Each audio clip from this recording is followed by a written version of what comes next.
চলে এলাম কৈলাসহরের সেই বিখ্যাত ইন্দিরানগরে, যেখানে ক বছর আগে মরা গাছ আবার জীবন্ত হয়ে উঠেছিল।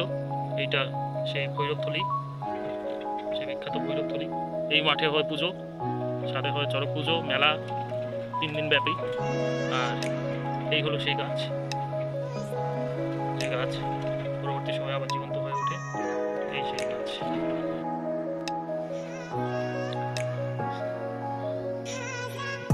সেই ভৈরবতলিটা যেখানে পুজো হয়, এখানে অনেক লোকেরও সমাগম হয় ওই মেলাটার সময়।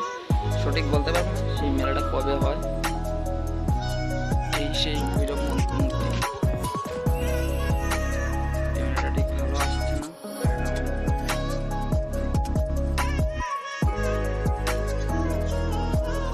ভালো করে ক্যামেরাটা দেখানো যাচ্ছে না, বোঝাচ্ছি। সেটা নাম করলাম, আপনাদেরও দেখানোর চেষ্টা করলাম।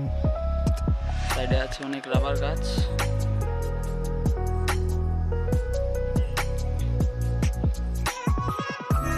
চলে এলাম কৈলাসহরের সেই বিখ্যাত ইন্দিরানগরে, যেখানে ক বছর আগে মরা গাছ আবার জীবন্ত হয়ে উঠেছিল। এইটা সেই ভৈরবথলি, সেই বিখ্যাত ভৈরবথলি।